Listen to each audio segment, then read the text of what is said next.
주님께서 여러분과 함께 마테오가 전한 거룩한 복음입니다. 주님 영광 받으소서. 그때 사람들이 어린이들을 예수님께 데리고 와서 그들에게 손을 얹어 기도해 달라고 하였다. 그러자 제자들이 사람들을 꾸짖었다. 그러나 예수님께서는 이렇게 이르셨다. 어린이들을 그냥 놓아두어라. 나에게 오는 것을 막지 마라. 사실 하늘나라는 이 어린이들과 같은 사람들의 것이다. 그리고 그들에게 손을 얹어주시고 나서 그곳을 떠나셨다. 주님의 말씀입니다.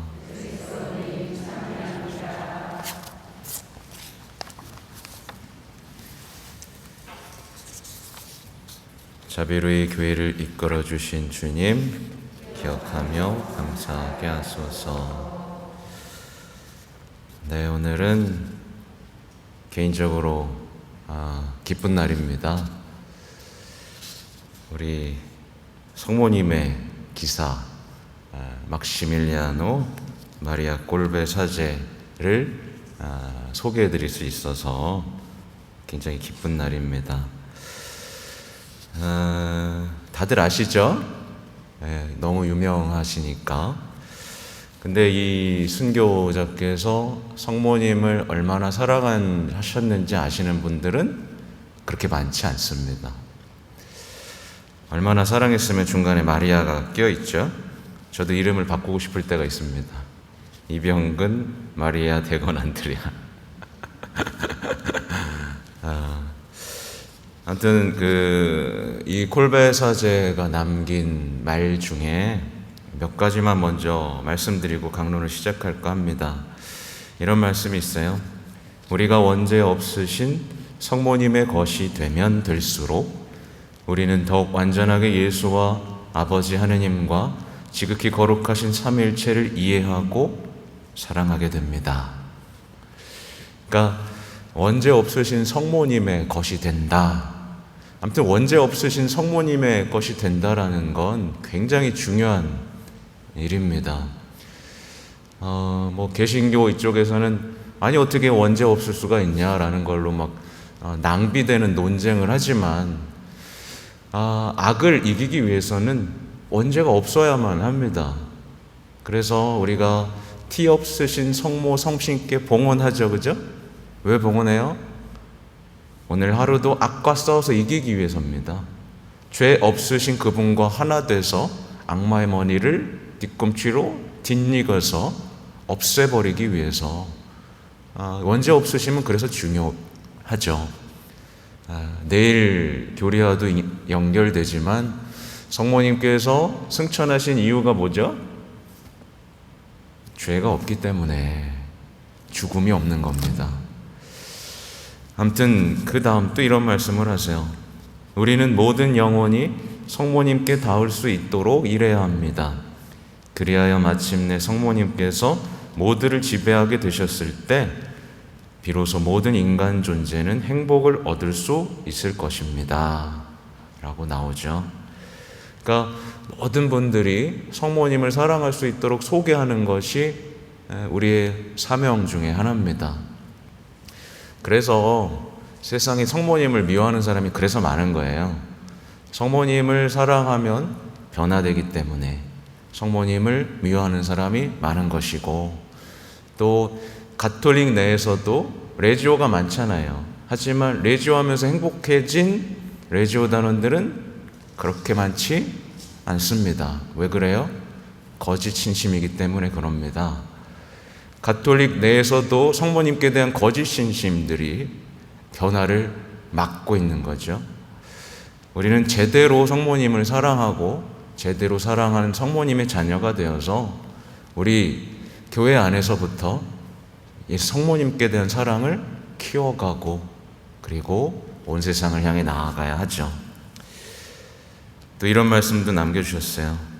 결코 자신을 신뢰하지 마십시오. 나의 이 한 몸에 유혹과 시련을 더하여 원죄 없으신 성모님께 내맡기십시오. 그러면 반드시 승리를 얻을 수 있을 것입니다. 성모님 없이 생활하는 것이 절대로 불가능하게 될 때까지 열렬히 성모님을 사랑하십시오. 네, 얼마나 사랑했는지 아시겠죠?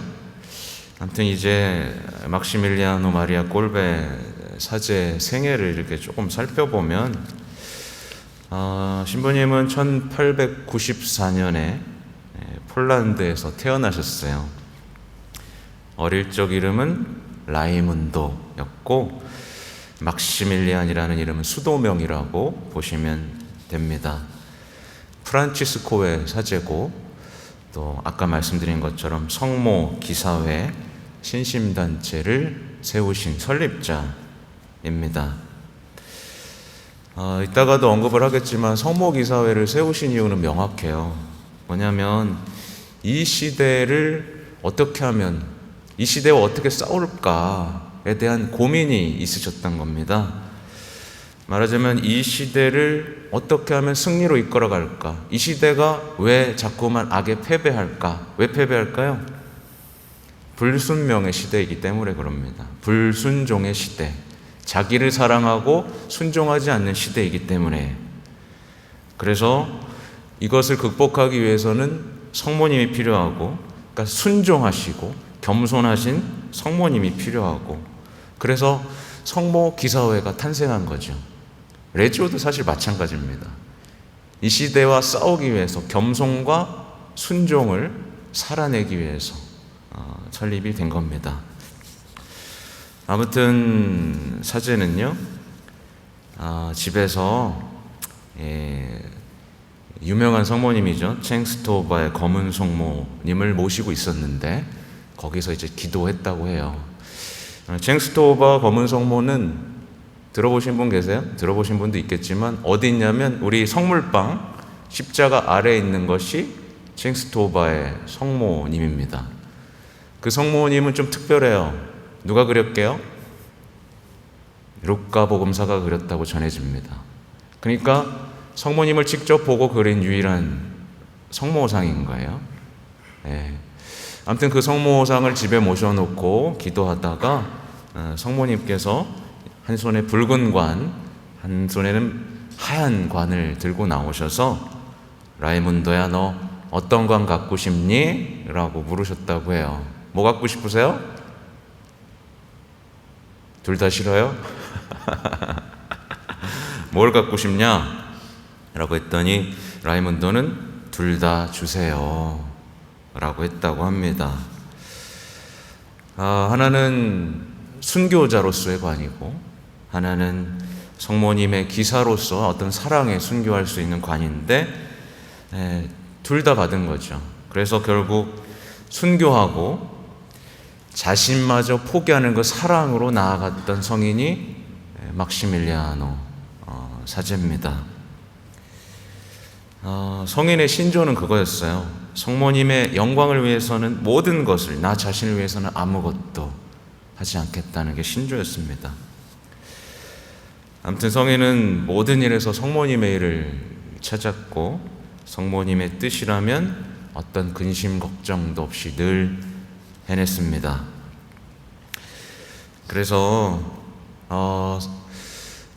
그래요. 성모 콜베 사제는 항상 최선을 다했다고 하죠. 최선을 다해놓고 이제 할 수 없을 때, 저 다 했습니다, 이제 성모님 당신께서 일하실 차례입니다 라고 봉헌했다고 하고, 이 성인이 한 일 중에 거의 안 된 일이 없어요. 다 잘 됐습니다. 아무튼 유명한 일화들이 있는데, 뭐냐면 이제 아우슈비츠 수용소에서 갇혔을 때의 얘기죠. 다 아실 거예요. 한 막사에서 탈주자가 생기는 바람에 어떻게 했어요? 10명을 아사시키는 형에 처하게 됩니다. 이 아사시킨다는 건 뭐냐면 굶어 죽인다는 얘기죠. 굶겨 죽인다고 했는데, 잠깐만요. 여기 또 제가 찾아놓은 게 있는데,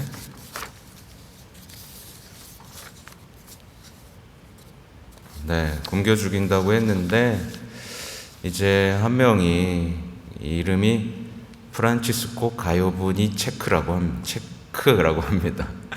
이 사람이 이제 나는 죽는구나, 나의 이제 부모, 아내, 자식들을 볼 수 없겠구나 라고 이제 막 울부짖으니까 이 콜베 사제가 제가 저 사람 대신 죽겠습니다 라고 갔다고 해요. 그래서 독일인 간수가 굉장히 당황했겠죠. 이게 무슨 일이야, 이런 일이 없으니까 누가 죽겠다고 하겠어요. 그래서 원래는 잘 안 물으면 안 된다고 합니다. 그래서 너는 누구냐? 라고 했더니 저는 가톨릭 사제입니다 라고 대답을 했다고 해요. 결국 대신 죽음을 당하셨죠. 우리 같으면 어떻게 했겠어요?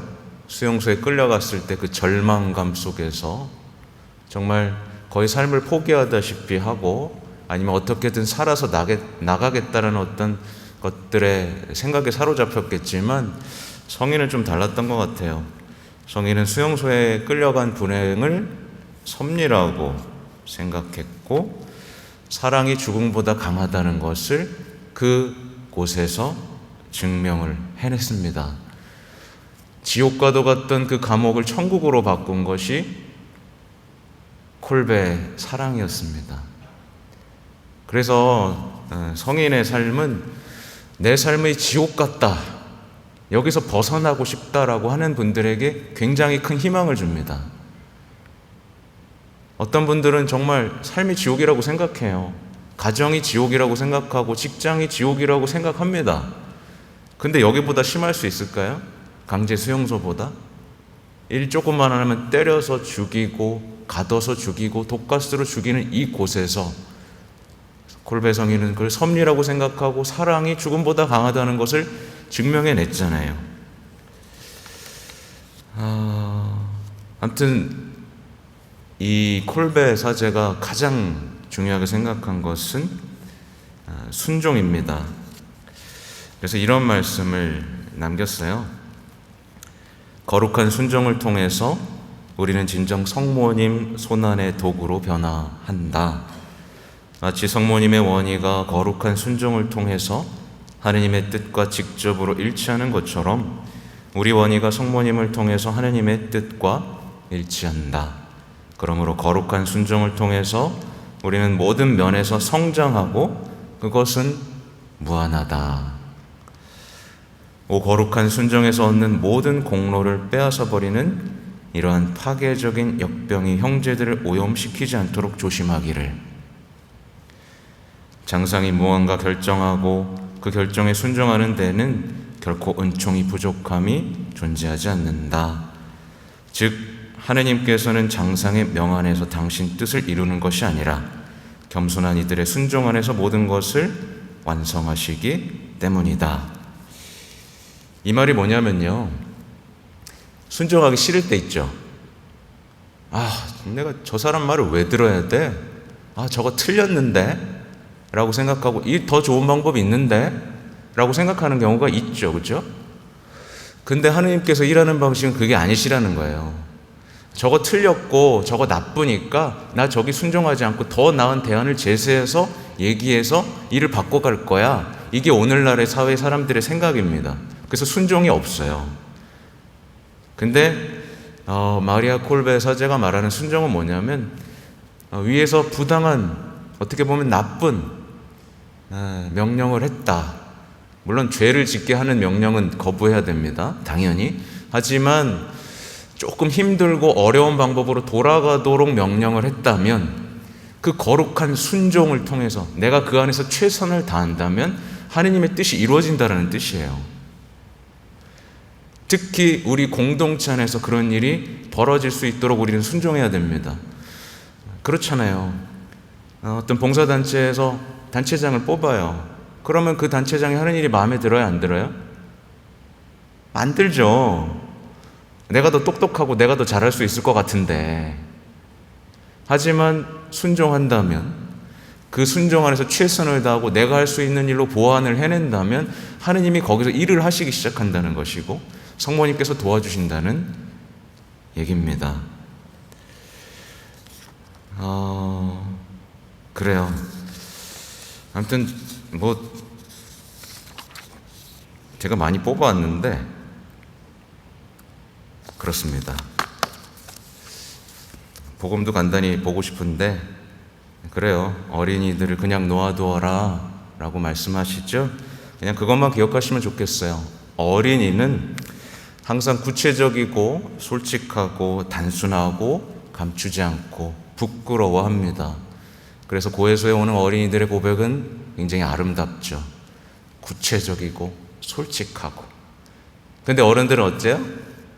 뭉뚱그리고 감추고 부끄러워하지도 않습니다.